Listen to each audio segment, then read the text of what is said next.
Жаңа конституция жазылды. Қандай тармақтарына өзгеріс енгізілді? Халық не үшін дүрлігіп жатыр? Ата заңды қайта жазудың қандай қажеттілігі бар? Конституциялық кеңес заң жазуда 2000-нан астам халықтан ұсыныс түскендігін айтты. Ол ұсыныстарды шынымен халық жазды ма? Қайсысы ескерілді? Ақпардың шығарылымын ел талқылап жатқан жаңа конституциялық жобаға арнадық. Ассалаумағалейкум.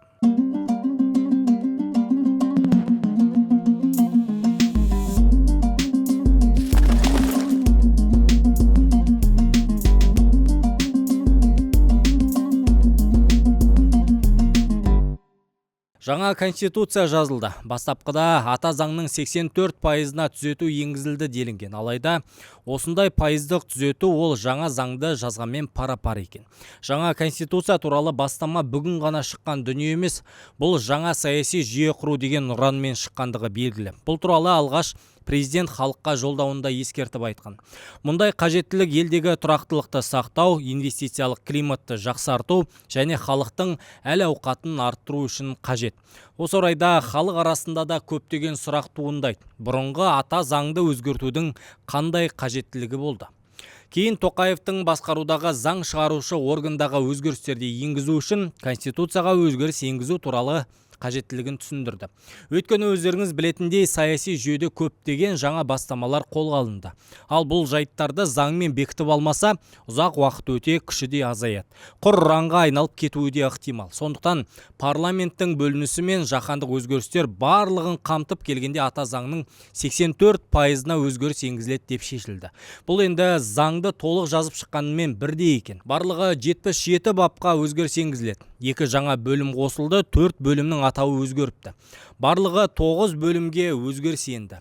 Заң құжаты болғандықтан мұнда бір сөйлемнің мәтіні өзгеретін болса, толық заңда түрленіп шығатыны түсінікті. Сол себептен де бұл түзетулер үшін арнайы конституциялық комиссия құрылды. Конституцияға өзгеріс енгізілмей тұрып, халық тарапынан да 2000-нан астам ұсыныс келіп түскен. Яғни өз құқықтарына алаңдайтын азаматтар егов порталы арқылы арнайы сайттарға арыз шағымдарын жіберіп, бұған дейінгі заңда есе жіберген тұстарын түртіп берген. Нақтылайтын болсақ, барлығы 2100 ұсыныс келіп түскен. Оның 1600-і конституциялық құрылымға қатысты екен. 500-і парламенттік реформа тақырыбында көзделген. Сонымен президенттің бастамасымен құрылған конституциялық комиссия мүшелері 6 рет отырыс өткізіп, ата заңның әр тармағын талқылауға салып өзгерістер енгізді.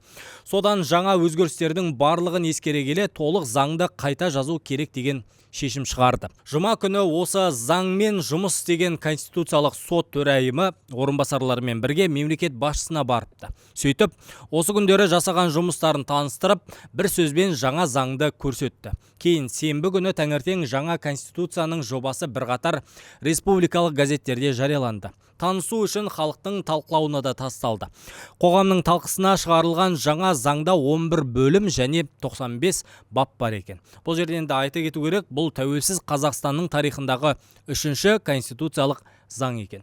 Бұған дейінде ата заңға өзгерістер енгенін жақсы білеміз. Заманның дамуы, жаһандану дәуірінде кей тармақтар ескіріп, тәртіп сақтайтын заңның өзі аясы шектеліп қалатынын көрдік. Бұл заңда мамандар айтқандай уақыт өтсе де ескірмейтіндей етіп жазуға тырыстық дейді. Ғалымдар да мұны дәлелдеп отыр. Ұлттық ғылым академиясының президенті Ақылбек Күрішбаев конституциялық реформалардың маңыздылығына ерекше тоқталды. Оның айтуынша, жаһандық тұрақсыздық жағдайында заңнамалық базаны жаңарту, мемлекеттілікті нығайту және ұлттық мүдделерді қорғау үшін аса қажет екен. Қазіргі өзгерістердің логикасы неде?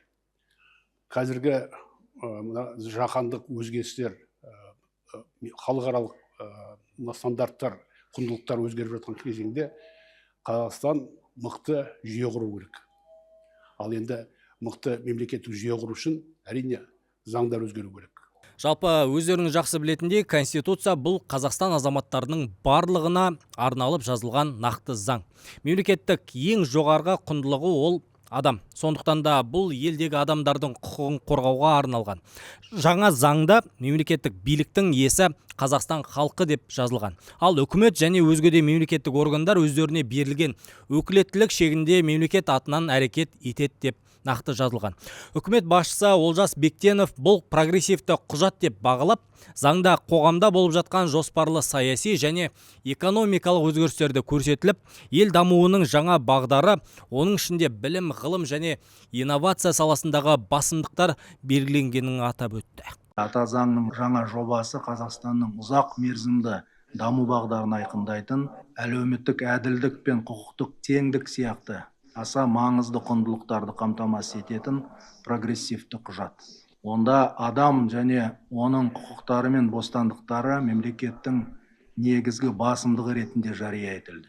Сондай-ақ Қазақстан Республикасы адам капиталын, білімді, ғылымды, инновацияны дамытуды мемлекет қызметінің стратегиялық бағыты деп танитыны айтылған. Осы бағытта елді дүрбелеңге салмай, Конституцияның жобалық заңын талқылау, түсіндіру бағытына назар аудару керектігін ерекше атап өтіпті. Әлеуметтік желі дамыған кезеңде адамдардың пікіріне де тұсау жоқ. Ата заңға сәйкес әр адамның пікірі маңызды, ескерілуі де тиіс. Бұл жерде енді бір нәрсені айта кету керек. Бұл бұрынғы Конституцияны мүлдем жойып жіберу емес, керісінше оған толықтырулар енгізу форматында көбірек қарастыруға болады. Бұның ішінде қазіргі таңда нақты мәтінге мән берілді, одан кейін жан-жақты зерделенді, яғни қазір заман алмағайып, үнемі өзгерістер үстінде. Сол себепті соңғы өзгерістерді елде болып жатырған, әлемде болып жатырған жағдайларды сараптай келе, осындай Конституцияға түзетулер, жаңартулар енгізілді. Оның ішінде ауқымы көбейді Конституцияның. Оның барлығы да жайдан жай жасалып жатырған жоқ. Сол соңғы әлемдегі, елдегі өзгерістердің төңірегінде болып отыр.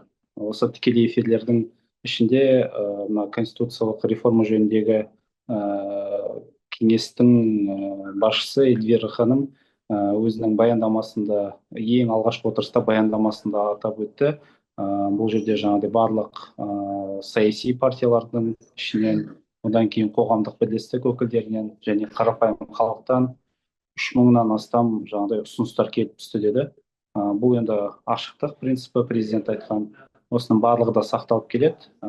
Азаматтар телеграм арнасы арқылы өздерінің өтініштерін беріп жатыр. Одан кейін өтініш порталы арқылы да өздерінің ұсыныстарын беруде. Осындай сәтте жалған ұрандатып, ұпай жинағыштар көбейеді. Халықтың назарымен ойнап, жалған ақпараттарды сіңірумен болатынын да ескеруіміз тиіс.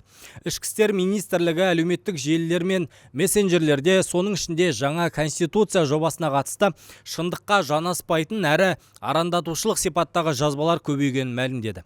Ішкі істер министрлігінің пікір айту мен талқылауға заң қайшы келмейтін, алайда ақпаратты әдейі бұрмалау және жалған мәлімет таратпау керектігін тағы бір еске салды.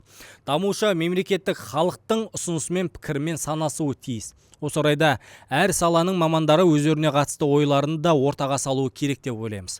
Қазақта енді тауық сойса да қасапшы сойсын деген сөз қалған. Қоғам арасында мемлекеттік тіл тұрғысынан көптеген ұсыныс айтылып жатқандарды да жақсы білесіздер.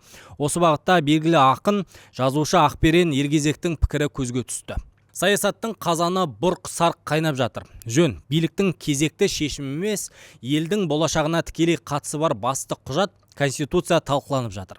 Қит етсе қазақ надан, саяси сауатсыз дейтұғын шенеуліктер 2-3 күн бойы селдей ағылған мынадай нөпір пікірді күтпесе керек. Талқылауға салған екенсіңдер, шыда. Елдің сөзіне назар сал, пікірін тыңда. Қорытынды шығар. Ата заңды Папуа Жаңа Гвинея үшін қабылдағалы жатқан жоқсың. Ел өзінің болашағы үшін шырылдап жатса қуан. Демек, бұл елге бәрібір емес, қорқытпа, шошытпа, елмен кеңес, жұртпен ақылдас. Бірігіп, келешекті сомда. Заман басқа, ел өзгерді. Қабылда, мойында елдің ығына жығылып, көктегі айды сұрап жатқан жоқ. Ел өзінің ата мекен, ата тілі үшін дат айтып жатыр. Саясаттың нәзік тұстарын түсінбесе, дәйектеріңді ұсында дәлелдеп бер. 100 адам комиссияға кірген екенсің, әрқайсысы елдің алдына шығып, айтсын, әй ой былай, мынау былай не деген адамсыңдар деп, қиын ба сол деп жазды. Белгілі жазушы бұл пікірін өзінің Facebook парақшасына жариялаған. Жазушы ретінде мәтіннің тілі жөнге келгенін түртіп алған. Алайда кей тұста асығыс жазылған заң болып көрінгенде ерекше айтыпты. Сондай-ақ Қазақстан Республикасындағы идеологиялық және саяси әралуандық танылады делінген. Саяси әралуандық дегеніміз плюрализм болуы керек деген. Оған дау айтпаймыз, бірақ идеологиялық әралуандық дегенді түсінбедік. Мемлекетте бір ғана асқақ мақсат, яғни бір ғана ұлттық ұстаным, ұлттық мүддеден шыққан идеология болуы тиіс. Әркім білгенше сандырақтаса не болады? Осы жерде қайта пысықтау керек деп жазды жазушы.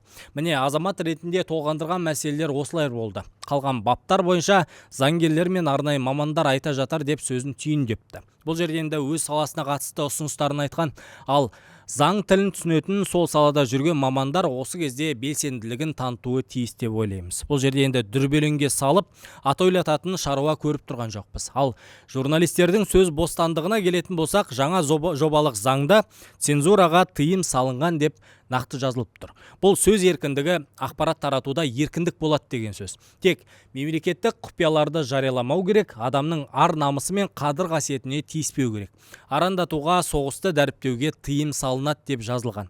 Енді өз саламызға қатысты ұсыныстар мен толықтырулары тиіс пікірді азамат ретінде өзімізде ұсындық. Ол үшін енді егов порталын қолдансаңыздар да болады. Осы орайда айта кету керек, көрермен ешкімге мынаны қолда деп үгіттей алмаймыз. Қазір ел тарихы үшін аса бір маңызды кезең болып тұр. Сондықтан да бұл шақта бұғып қалуға болмайды. Ата заң елде әділеттілік, тәртіп деген түсініктің орнауы үшін маңызды құжат. Қазір өз басым Егемен газетіндегі жарияланған жаңа конституцияның мәтінін оқып танысып жатырмын. Сіздер де оқымаған болсаңыздар танысып шығыңыздар. Айтарыңыз болса пікірге жаза кетіңіздер. Ел іші тыныш болсын.